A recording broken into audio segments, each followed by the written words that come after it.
Përshëndetje të shtrenjtët e mi, mirë se vini në Golden Truth Tarot. Dhe tani, le të fillojmë me parashikimin e muajit shkurt për shenjën e Gafores. Gafore, në javën e parë të shkurtit, ju shoh të fokusuar në shtëpinë tuaj, në ambientin e shtëpisë që t'jetë sa më i rehatshëm, sa më i ngrohtë. Mund të jeni në një fazë të jetës tuaj ku keni nevojë të bëni këto ndryshime sepse fëmijët janë rritur, ndoshta ata kanë nevojë për më shumë hapësirë ose dikush fëmijët mund të jenë larguar nga shtëpia, keni një dhomë të lirë, vendosni të merrni prindrit të jetojnë me ju, duhet ta përshtasni këtë ambient për prindrit, dikush mundet edhe të përgatis nëse jeni në pritje të ëmbël dhomën për bebin tuaj, dikush mundet edhe të fokusohet në arredimin e një prone që ju do ta jepni për investim, për qira apo si Airbnb dhe po e përgatisni për klientët e ardhshëm. Sido qoftë për ty në mënyrë specifike, në këtë javë të parë të shkurtit, do t'i dedikohesh kujdesit për të tjerët dhe ti je personi që të gjithë vinë dhe mbështeten tek ty. Ti je në rolin e nënës në familjen tënde ose në rolin e babait, edhe nëse sigurisht për gaforët që kanë fëmijë, fokusi dhe energjia është më e fuqishme, mund të merrni edhe disa ditë leje për t'ju dedikuar fëmijëve, për t'i ndihmuar ose për t'ju qëndruar pranë për aktivitete, për gjithçka që ju duhet në mënyrë që t'i bëni prioritet, jepni gjithë vëmendjen tuaj, por edhe gaforët që janë momentalisht single, prap kujdesi që ju do t'jepni nipit, mbesave, motrës, vllajt, ndoshta edhe prindërve, jeni personi që kujdeset për prindrit, për gjithçka, për ta ju kalon në këtë energjinë e fortë të nënës ose të babait për meshkujt e shenjës së Gafores, ku jeni ju personi që ndihmoni familjen nga ana financiare, personi që ju gjendet pranë prindërve për gjithçka, apo edhe motrave, vëllezërve, të gjithë vinë dhe mbështeten tek ju dhe ju do të jepni me kënaqësi. E shikoj, në disa momente mundet edhe të lini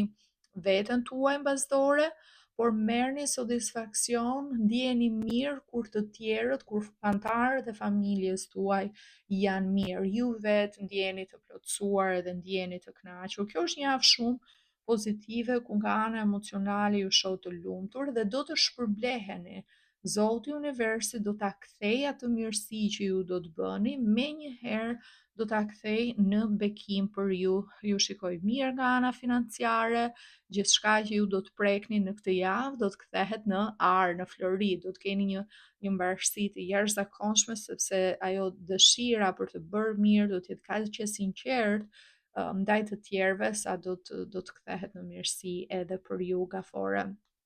Në javën e dytë, sidomos, shikoj diçka që nga ana emocionale mund ta keni pasur si peshë prej kohësh, më në fund do arrini ta çlironi, ta largoni nga vetja juaj.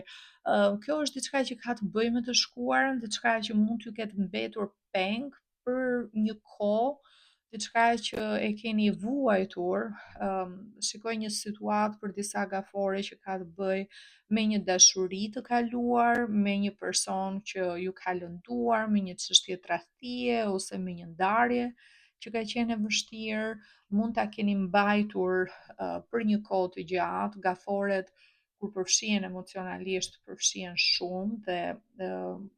të harrojnë të mbyllin një kapitull për një person që e ka dashur vërtet. Për gaforet zakonisht është e vështirë dhe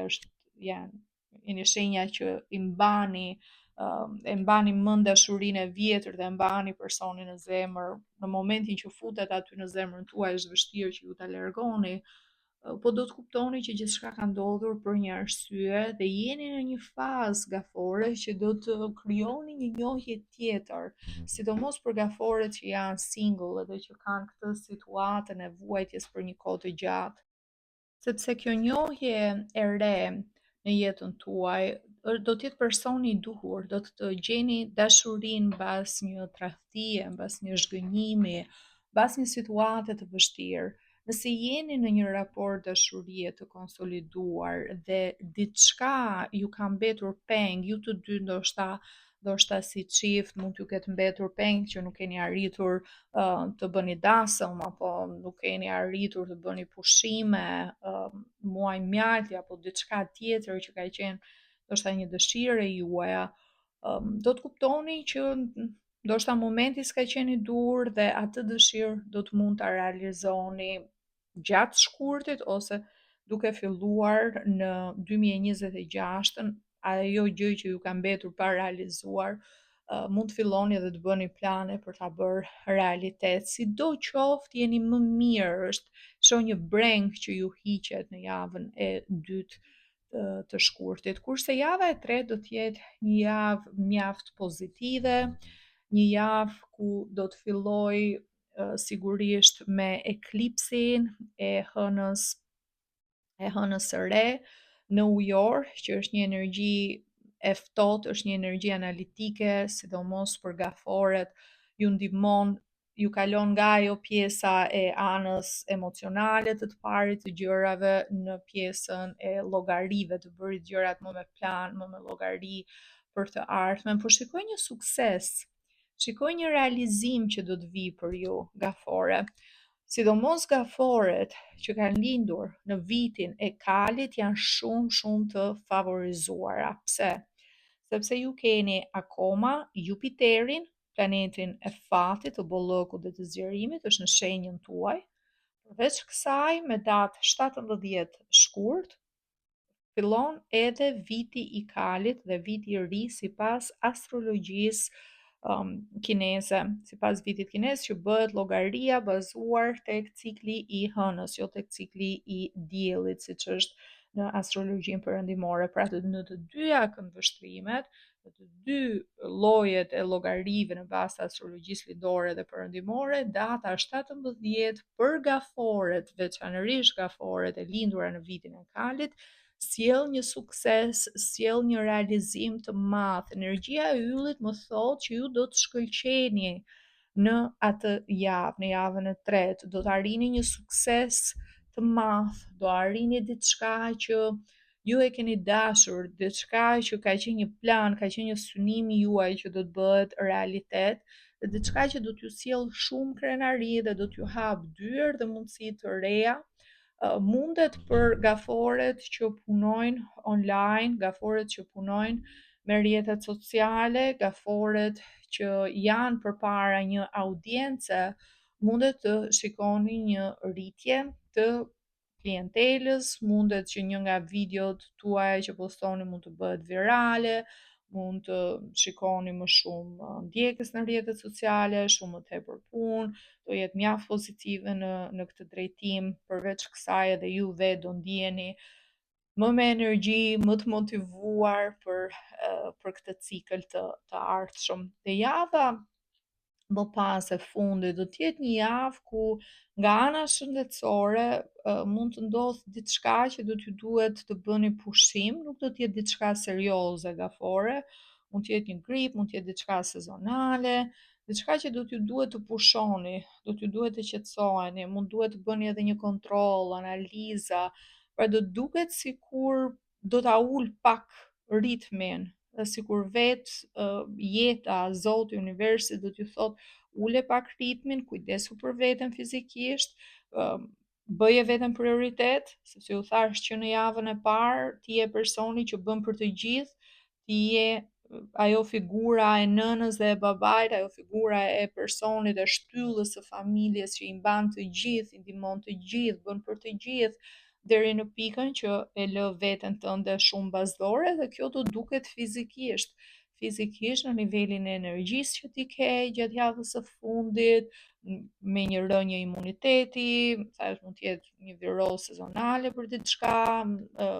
ose diçka e përkohshme, kujdesuni gaforet që mund të kenë pasur shqetësime të mëparshme nga ana shëndetësore, është mjaft e rëndësishme që mos t'i lini ato simptoma që keni, mos t'i lini pas dore, ta bëni shëndetin prioritet, të bëni kontrollet e nevojshme, vizita tek specialistët, tek mjekët që nëse ju rekomandojnë të shikoni një specialist apo të bëni kontrolle të tjera, shkojni deri në fund. Kjo do t'jetë një javë ku nga ana psikologjike mund të keni pak stres, pak ankth, ankth që mund të lidhet edhe me shëndetin, pak merak, thoni po sikur nuk po mund të bëni një kontroll, diçka ju del mirë, po ju vazhdoni keni shqetësime, bëni një kontroll tjetër, shikoni më shumë, kjo do t'jetë e rëndësishme dhe diçka tjetër gafore, sepse shikoj që në javën e parë shumë për jush mundet edhe të merreni me rituale të caktuara. Gaforet janë shenjat që uh, besojnë në astrologji më shumë, janë shenjat që merren me rituale, qoftë manifestimi, qoftë rituale magjie, qoftë jo vetëm në sensin negativ të ritualeve të nuk po them rituale magjie për t'i bërë keq dikujt, dikush mund të bëjë edhe ritual për veten, për mbarësi, për familjen, për të pasur harmoni, dashuri, për të pasur bollok, për të pasur mirëqenie në familje, mund të kesh kristale të ndryshme që ti i karikon me energjinë e hënës që i mban me vete, mund të pastrosh ambientin e shtëpisë tënde me sherebel, pra ti bën rituale të ndryshme për veten tënde dhe për personat e familjes tënde her pas here, por ki parasysh gafore nëse nuk e di se çfarë po bën realisht, nëse nuk ke informacionin e duhur në mënyrën se si ti mund të veprosh për të bërë këtë ritual. Ndonjëherë ritualet të caktuara janë bëhet ndodh diçka e mirë dhe ndodh edhe diçka pastaj kompensohet me diçka tjetër jo të mirë, me diçka negative. Prandaj është shumë e rëndësishme që sa herë që ti bën një ritual të caktuar, gjithmonë të thuash po e bëj këtë gjë për të mirën e të gjithëve, e çdo personi që do të preket nga kjo gjë, pa i bërë keq askujt, pa dëmtuar askënd, pa pasur pasoja negative tek askush, ta mbyllësh me një lutje pozitive për të gjithë. Edhe ju a them këtë sepse edhe nga orakulli i universit, mesazhi për ju gafore më thot instead of praying for an outcome, I pray for the highest good for all. Pra në vend që të lutesh për një zgjidhje apo për një rezultat, lutu për të mirën e përgjithshme, për të mirën për të gjithë. Dhe këtë po ju a them edhe gaforet se jeni një nga shenja që është më spirituale, edhe nëse nuk merresh me rituale të caktuara, apo je një person që lutesh, nëse ti lutesh për diçka specifike, për shembull, dua të fitoj këtë vend pune, edhe bën lutjen tënde për një vend të caktuar pune, po ju jap një shembull, ose mund të jetë dua me patjetër që këtë banesë të kem mundësi që ta jap edhe të vinë të kem klientë dhe ta jap me qërap ose ta jap si Airbnb edhe të kem para, të kem të ardhura. Nëse e kërkon në këtë formë, mund të realizohet ajo dëshirë gjatë lutjes dhe të ndodhë diçka tjetër pastaj që të hapet një problem tjetër ose diçka tjetër që e balancon. Prandaj është ajo energjia yin dhe yang, e mira e keqe, çdo gjë e ka një të mirë, çdo gjë e ka një të keqe. Çdo e mirë e ka një të keqe, çdo e keqe e ka një të mirë, energjia maskullore, energjia femërore, pjesa e ekstremiteteve, prandaj mbyllë gjithmonë lutjen ose kërkesën që u bëft më e mira për të gjithë, jo vetëm për dëshirën që ti ke, atë gjë që ti do, po më e mira për të gjithë, për familjen tënde, për njerëzit që ti të tërheqësh njerëzit e duhur. Pse? Po ju jap një shembull tjetër, ti mund të lutesh që të kesh klient që ose të kesh persona që raxhin. E jep me qira banesën tënde për një kohë të caktuar ose i jep si Airbnb dhe ato persona po fitove para për tu realizuar dëshira, por personat nga ana tjetër dëmtojnë ambientin e shtëpisë ose të dëmtojnë mobiljet, të dëmtojnë të krijojnë një dëm akoma më të madh. Kjo është që duhet të kesh kujdes dhe duhet thuash gjithmonë u bëft më e mira për të gjithë, për mua dhe për të gjithë njerëzit e përfshirë ose që do prekin nga lutja, nga dëshira jote. Okej, gafore, kjo është gjithçka që unë shikoj për ju për muajin shkurt. Ju falenderoj shumë që më ndoqët. Nëse ju pëlqeu ky lexim dhe doni të rezervoni një lexim privat me mua, ju lutem klikoni tek linku i website-it tim në www.goldentruthtarot.com.